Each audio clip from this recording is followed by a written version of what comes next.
mais je pense que c'est important que je prenne la parole, même si je vous ai fait des stories. Salut, c'est Nassactu. On va regarder une story de Mila Jasmine qui va s'expliquer par rapport à la story de Nabil El Modni, tout ça. Et après, je vous dirai mon avis. N'hésitez pas à mettre un pouce bleu et à vous abonner. Mais je pense que à tous, j'espère que vous allez bien. Aujourd'hui, c'est censé être une journée bon plan où je dois vous partager plein de bons plans. Et finalement, ça se transforme un petit peu en règlement de compte. Mais je pense que c'est important que je prenne la parole, même si je vous ai fait des stories. Je pense qu'il y a pas mal de choses qui doivent être clarifiées. Je sais qu'il y a beaucoup de gens qui étaient pas du tout au courant de cette histoire et qui la découvrent à peine à travers mes réseaux sociaux aujourd'hui. Mais il y en a d'autres qui ont vu pas mal de choses tourner où en fait l'ex de mon compagnon actuel se rend de plateau en plateau chez les blogueurs dont Samzira, dont Nabil pour venir raconter sa version. C'est pour ça que moi je me sens un petit peu obligée d'éclaircir certains points mais surtout rétablir la vérité. Vous savez que j'ai eu pas mal d'histoires ces derniers temps, j'ai perdu mon snap et c'est vrai que j'ai gardé énormément de choses pour moi. Et je sais qu'il y a beaucoup de personnes qui se sont demandé pourquoi et qui se sont peut-être même dit si elles ne s'expriment pas, c'est que ce qu'on dit d'elles c'est vrai. Je veux pas du tout à certaines personnes d'avoir pu penser ça, mais c'est vrai que le fait que je m'exprime pas, et ben du coup ça laisse place à beaucoup de doutes et finalement et ben il y a des gens qui se font leurs propres réponses. C'est vrai que moi j'ai pas l'habitude de passer par des blogueurs pour régler mes comptes ou pour m'exprimer, donc c'est pour ça que je vais le faire. Je vais le faire comme une femme et je pense qu'il est temps que chacun assume ses parts de responsabilité dans cette histoire. Comme vous avez pu le lire, mon histoire, elle a très très mal commencé. Elle a commencé sur des mensonges, sur une histoire similaire que j'ai pu vivre avec Mujdat. Et c'est vrai que je vois beaucoup de commentaires où les gens ils me disent mais Mila, t'apprends pas. Bah en fait, non, quand je rencontre quelqu'un qui me dit qu'il est célibataire, je ne fais pas partie du FBI pour vérifier. Dès lors où la personne, elle vit seule, qu'elle est tout le temps avec moi, en fait, je vois pas comment je peux savoir qu'il y a une femme planquée sous le lit. Pas à débattre sur le fait qu'il s'y soit très mal pris, qu'il ait mal fait les choses, qu'il lui ait menti à elle, qu'il m'ait menti à moi. Même s'il m'a expliqué certaines choses par la suite, je suis pas en train de lui trouver des excuses. Voilà, sur ça, il n'y a rien qui peut justifier sa lâcheté, il a mal fait les choses. En gros, l'histoire, c'est quoi? Je rencontre un homme qui me dit qu'il est célibataire. Moi, je le crois. Plus tard, je découvre que c'est pas vrai. Le jour où je le découvre, je coupe les ponts avec lui. Je me range directement du côté de la femme parce que je veux pas vivre ce que j'ai déjà vécu. Je me dis super, mais je date numéro 2. Entre-temps, moi, je le bloque. Je veux plus du tout entendre parler de lui, peu importe les sentiments que j'avais, etc. Hors de question de m'engager dans une histoire comme celle-ci. Sa femme, à ce moment-là, l'échange se passe super bien. Voilà, elle se rend bien compte que moi, je suis pas du tout au courant même de qui elle est. Chez lui, il n'y a aucune affaire, il n'y a rien qui pouvait me laisser penser qu'il était avec quelqu'un. Pour moi, quand je l'ai rencontré, il était divorcé. En revanche, ce qui est bizarre, c'est qu'elle, elle ne vit pas du tout à Dubaï. Mais à partir de là, je me pose pas de questions. Je suis tellement choquée de tout ce que j'entends que je cherche même pas à savoir le pourquoi du comment. Il est bloqué, elle m'a dit des choses. Maintenant, on se sait, chacun fait sa vie. 4 jours après, elle vient m'écrire en m'insultant, en me menaçant. Toutes les preuves, parce que moi, je parle pas pour rien. Et franchement, quand je vous dis que j'étais choquée, j'étais, mais genre, vraiment choquée. Je me dis, attends. Donc, moi, déjà, j'ai rien fait dans l'histoire. C'est-à-dire que je sors avec un mec qui me dit qu'il est célibataire. Je vois pas où je suis fautive. Au final, quand j'apprends que c'est pas le cas, tout de suite, je le bloque. Elle, genre, je parle avec elle et tout. Et au final, 4 jours après, elle vient me menacer et m'insulter. Je me dis, mais c'est une blague. L'histoire, elle aurait été complètement différente si, par exemple, je l'avais fréquenté en sachant qu'il était marié. Là, elle aurait été dans son droit de m'insulter, etc. Elle me menace en disant qu'elle va aller voir des blogueurs, qu'elle va ruiner ma réputation. Et moi, je me dis, mais wesh, genre, mais déjà, tu vas aller voir des blogueurs pour leur dire quoi? Que ton mari, il a été infidèle et que moi, je le savais pas. Franchement, vous n'avez pas vu les messages. Mais bref, admettons qu'elle puisse être énervée. Mais elle n'a pas à être énervée contre moi. Fois, je suis choquée, je vois qu'elle commence à me parler de blogueurs, etc. Je finis par la bloquer. Sauf que moi, qu'est-ce qui me reste à ce moment-là? Quel est le seul lien que j'ai dans toute cette histoire? C'est son mari. Donc, qu'est-ce que je fais? Je le débloque en lui envoyant les captures d'écran de la conversation et en lui disant par contre, maintenant, il faut arrêter de me mêler à toutes vos histoires, votre dinguerie, là, il faut me laisser tranquille. Lui, il en profite pour s'excuser, etc. Mais moi, je ne veux plus rien entendre. C'est-à-dire que à ce moment-là, chacun fait sa vie, on ne se parle plus, il ne me parle plus, je ne lui parle plus. De temps en temps, vers 4 heures du matin, il m'envoyait genre un message ou deux, j'y répondais pas. Déjà parce qu'il m'avait blessée et surtout parce que monsieur n'était pas célibataire. À ce moment-là, j'ai eu très mal.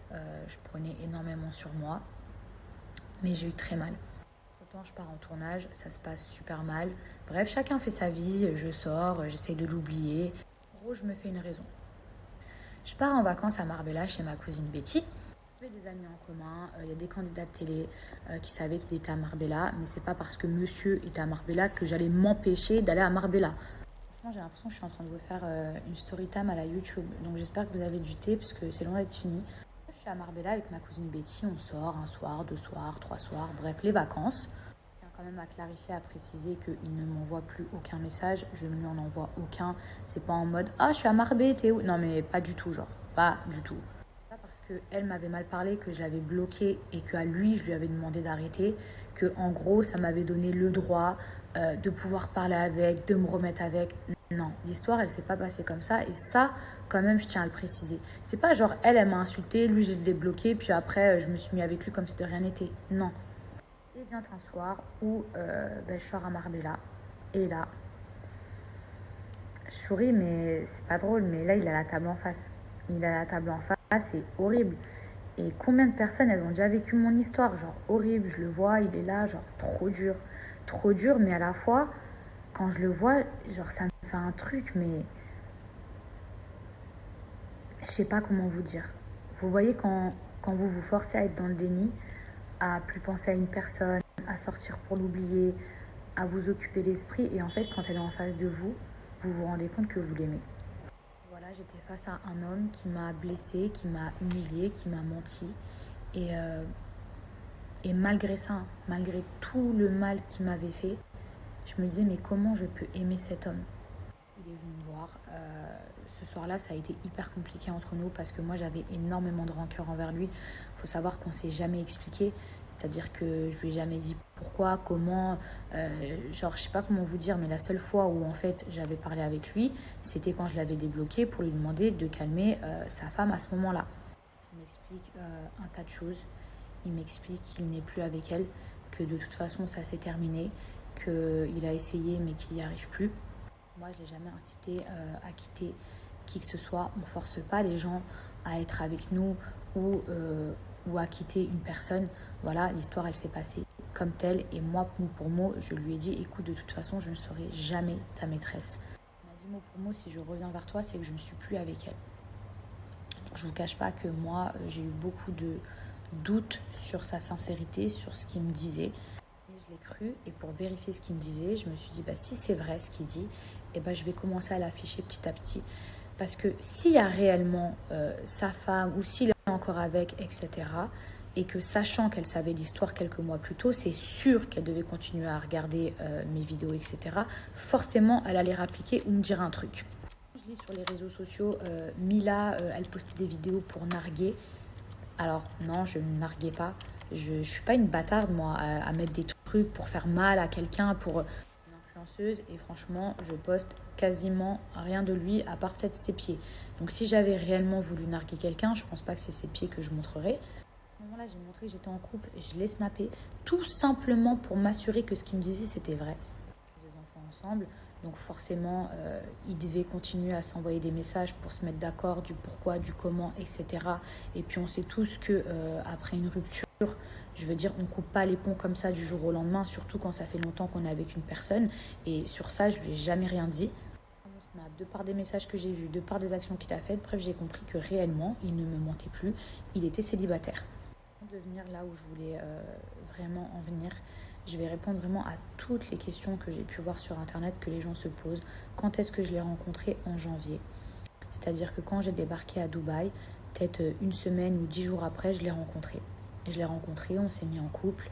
D'ailleurs, Ilan savait que je fréquentais quelqu'un, mais je n'ai fréquenté qu'une personne, c'est-à-dire que je le menais un peu en bateau. Je lui disais oui, je vais au resto, je vais voir ci, je vais voir ça, mais j'ai fréquenté que lui. Je sais qu'il y a beaucoup de personnes qui se disent mais comment, s'ils étaient ensemble depuis janvier, ça veut dire qu'en avril, quand elle était avec Anthony Alcaraz, elle nous a pris pour des cons. 3 jours avant le tournage, lui et moi, on s'est séparés. On s'est disputés très fortement parce que c'est pas le genre de personne qui comprenait mon métier, mes aventures, etc. Et pour lui, c'était inconcevable que je parte en tournage. Même si lui, à côté de ça, était marié, je ne le savais pas, mais vous savez, le culot des hommes. À ce moment-là, j'étais célibataire, je me suis mise en couple avec Anthony Alcaraz. Sauf que je vais être honnête avec vous. J'arrêtais pas de penser à l'autre. Il me manquait et Carrément, j'avais qu'une seule hâte, c'est de pouvoir le retrouver à l'extérieur. Maintenant, j'ai confié aussi des choses à Anto, où je lui ai dit que j'avais rencontré quelqu'un à Dubaï, que j'étais fortement attachée à lui, que là on n'était plus ensemble et que c'était compliqué pour moi. Voilà, c'est des choses que vous ne voyez pas à l'écran, mais c'est des conversations qui ont été dites. Et quand je suis rentrée à Dubaï, j'ai vu Anto et on a eu une discussion et je lui ai dit voilà, on va s'arrêter là parce que je vais me remettre avec la personne avec qui j'étais. Vous allez me dire, mais Mila, c'est pas possible, alors tu devais savoir qu'il était marié, puisque Greg te l'a sorti, puisque des blogueurs l'avaient sorti, puisque Félicia te l'avait sorti. J'ai réellement su qu'il était marié le 28 mai. C'est-à-dire que février, mars, avril, début mai, je ne savais rien. Quand je vous dis que je ne savais rien, tout simplement pourquoi? Quand moi je l'ai confronté face à ça, en lui disant mais je comprends pas, t'es encore marié, etc. Mais que de mon côté, je vois aucune femme, aucune affaire de femme, le mec il dort avec moi tous les soirs. Même moi je me dis ouais c'est peut-être des gens qui racontent de la merde, ou peut-être que les gens ils savent pas sa vie mais que finalement il est divorcé et tout. Quand la personne vous prouve et vous dit qu'elle est divorcée, qu'elle est célibataire, même si on essaye de vous prévenir, mais qu'entre-temps, moi je suis un personnage public et que des Lorenzo, il n'y en a pas 150, les gens qui me disent non mais Mila, tu savais, les blogueurs ils l'ont dit, certains candidats l'ont dit. Oui, c'est vrai, et oui, ça m'a mis un doute, et oui, je lui ai demandé des explications. Mais dès lors où, entre-temps, comme je vous ai dit, il n'y a pas 150 Lorenzo, que moi, il n'y a personne qui vient m'écrire sur mes réseaux sociaux, ou même par l'intermédiaire d'une amie, ou je ne sais pas, soi-disant les blogueurs, il n'y a personne qui vient pour me dire bonjour, je suis la femme d'eux. Donc même si le mec, je le confronte, même si je lui demande des explications, si au final je vois aucune preuve et qu'il n'y a jamais de nana qui vient, pour moi il est célibataire. Ça peut répondre à vos questions. En avril, lui et moi, on s'est séparés. Quand les blogueurs, quand les candidats disaient ceci, cela, non, j'étais pas au courant. J'ai réellement été au courant fin mai, le jour où elle m'a contactée. Quand elle m'a contactée, lui et moi, on s'est séparés. C'est-à-dire que c'est pas genre elle m'a contactée, puis je me suis dit ouais, bon, c'est pas grave. Non, non, c'était grave. Moi, j'ai décidé de le pardonner et en réalité, ça regarde que moi et ça n'engage que moi. Mais on ne peut pas me tenir moi pour responsable ou pour fautive dès lors où quand je sors avec quelqu'un que je le sais pas, que quand je le sais, je le quitte et que ensuite quand on se retrouve, il est officiellement célibataire. On ne peut pas dire que moi je suis fautive ou que moi je brise un couple. Non, que c'est pu lui faire du mal à elle, je peux le concevoir à 1000%. Pourquoi? Parce que même si j'ai pas d'enfant, j'ai été dans sa position. Quand Mujdat et moi, ça s'est fini, alors que c'était encore mon fiancé, 3 semaines plus tard, qu'il est parti dans Les Princes et qu'ensuite il s'affichait partout sur les réseaux sociaux avec une fille que j'avais l'impression qu'elle essayait de me piquer, Félicia, qui me ressemblait, qui faisait les mêmes trucs que moi. Franchement, j'ai souffert dans le mensonge, dans la double vie de Mujdat, et j'ai souffert de ma rupture. Donc c'est un truc que j'aurais jamais souhaité à une autre femme. Quand j'entends des gens tout mélanger et dire oui, Mila, elle nargue l'ex-femme comme elle narguait Félicia. Mais à quel moment j'ai nargué Félicia? C'est Félicia qui était en couple avec mon ex-fiancé de 3 semaines. Comment j'aurais pu la narguer? Avec quoi? Mes cheveux rouges? Enfin, je comprends pas. J'ai jamais pu la narguer. Où j'ai pris mes réseaux sociaux, où ça a commencé à se tacler, c'est quand Mujdat a ouvert les hostilités en disant que je ressemblais à son orteil. Sinon, de moi-même, j'ai jamais piqué ou nargué qui que ce soit. C'est à partir de là où ça a commencé, genre à partir en couille. Et pourtant, j'ai été blessée, et pourtant, j'étais dans une situation que je souhaite à aucune femme. Donc, bref, ça, c'est une histoire à la limite qui n'a rien à voir, mais au moins, les choses, elles sont dites, elles sont claires. Je suis capable de reconnaître mes torts sur certaines choses. Moi, j'ai jamais voulu faire du mal à son ex ou même à qui que ce soit. Je suis pas la méchante, je suis pas la manipulatrice que certaines personnes essayent de dire. Je suis une femme avant tout et j'ai un cœur et je sais ce que ça fait de souffrir ou même dans cette situation. C'est pour ça que je jouerai jamais, jamais, je narguerai jamais. Il n'y a pas de compétition, en fait, il n'y a pas de compétition. Et mon compagnon actuel, c'est pas un trophée de qui est-ce qui l'a gagné ou quoi que ce soit. Je sais que j'aurais voulu que la situation, elle soit différente. Quand elle est mal, je le comprends. Qu'elle cherche un fautif ou un coupable pour apaiser son cœur, je comprends. Mais moi, on ne peut pas venir s'acharner sur moi matin, midi, soir pour me faire porter le chapeau. Elle ne peut pas, lui, l'empêcher aujourd'hui de voir ses enfants pour lui faire payer son comportement. parce que il a peut-être été un mauvais mari, mais elle peut pas le priver de ses enfants. On ne retient pas un homme avec des enfants, sinon ça se saurait. Euh, En fait, les enfants, ils sont au milieu de tout ça alors qu'ils n'ont rien à voir. Et elle peut être en colère contre lui, etc. Mais je veux dire, c'est pas les enfants qui ont à payer de ça parce que c'est pas normal qu'ils souffrent de l'absence de leur père, sachant que lui, il veut être présent. Vous savez, tous les jours, il y a des gens qui se séparent. Tous les jours, il y a des gens qui divorcent. Et c'est pas moi qui ai inventé le divorce. Et c'est pas parce que Lorenzo, aujourd'hui, il est plus auprès de son ex qui doit être privé de ses enfants.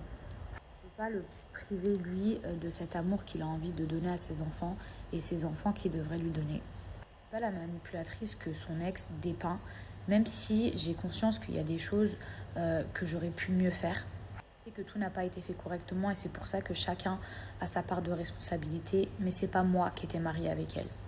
Je n'ai jamais voulu rentrer ni en guerre, ni dans la provocation, ni quoi que ce soit avec elle, parce que je pense qu'on a suffisamment souffert, sur lequel j'aurais pas dû réagir, et sur ça je reconnais mes torts. La fameuse phrase où je dis bah moi pendant ce temps-là je fais tchoukou tchoukou. Euh, Maintenant je suis pas fière de moi, mais il y a un moment donné où quand on m'insulte du soir au matin, quand on fait des posts contre moi, quand on dit des trucs de fou sur moi, je reste humaine. Je reste humaine et surtout qu'à la base, moi je suis dans mon coin, je suis pas là pour piquer, je suis pas là pour remuer le couteau dans la plaie, mais il faut pas non plus venir m'insulter. Aujourd'hui, son ex, elle a refait sa vie et elle a le droit. Et moi, je lui souhaite tout le bonheur du monde. Mais moi aussi, je pense que j'ai le droit aujourd'hui d'être heureuse. Je ne sais pas le statut de sa relation, je sais juste qu'elle fréquente quelqu'un. Mais tout ça pour vous dire que je pense qu'aujourd'hui, j'ai assez souffert dans ma vie. Tous ceux ou celles qui pensent que parce qu'il a fait ça, il me refera pareil, etc. Peut-être que vous avez raison. Et peut-être que je fonce droit dans un mur. Ou peut-être pas. Et dans la vie, quand il y a le bénéfice du doute, il faut laisser le bénéfice du doute aux gens. Et moi aussi, j'ai le droit d'être heureuse. Et lui aussi. C'est pas parce que demain, t'aimes plus une personne ou que t'as mal fait les choses que tu peux pas réparer le mal. Je vous laisse vous faire vos propres opinions et je vais retourner à mes placements de produits. Et il y a une dernière chose sur laquelle je voulais rebondir et j'ai vraiment pas l'habitude de parler d'argent sur mes réseaux sociaux. Genre jamais même. Je vois beaucoup de gens écrire oui, c'est un Mujdat numéro 2, attention, etc. Et je vous en veux pas de penser comme ça. Au contraire, je pense que vous êtes bienveillant et que vous voulez pas que je me fasse avoir une deuxième fois. Mais les réseaux, etc., tout ça, c'est vraiment pas son milieu. Sinon, il aurait pris la parole. Je pense que ça aurait été tellement plus simple s'il avait pu s'exprimer lui-même. Alors oui, je sais que dans le passé, Mujdat m'a dit aussi que les réseaux sociaux, c'était pas pour lui, etc. Mais là, je vous cache pas que j'aurais bien aimé qu'il donne sa version. Il est d'accord avec tout ce que j'ai posté. On vit ensemble. On en a discuté avant. Donc, il n'y a pas de je poste à son insu, etc. Quand je filme son pied, quand je filme ses mains, quand je filme sa voix, je ne le snap pas à son insu. Et je respecte le fait qu'il ait tout simplement pas envie d'être sur les réseaux sociaux. Et quand je vous parlais d'argent, alors oui, je gagne bien ma vie grâce à Dieu. Voilà, je me paye des choses, etc. Mais je vois plein de commentaires. Oui, Mila, c'est la poule aux œufs d'or, je sais pas quoi. Il a Michton. Sachez qu'il paye tout. Voilà. J'avais même pas envie de rentrer dans les détails. Alors, il y a des choses que j'achète, que je lui offre, mais il paye tout. Donc, si cet homme me michetonnait, j'aimerais bien savoir de quelle façon.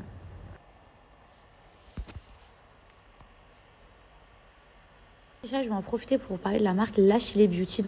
Donc voilà, c'était la story de Mila Jasmine. Donc c'est une affaire très compliquée. Qui dit vrai, qui dit faux. Donc est-ce qu'elle s'est séparée vraiment de lui quand elle a appris qu'il était marié et qu'après quand il s'est séparé avec sa meuf, elle est revenue.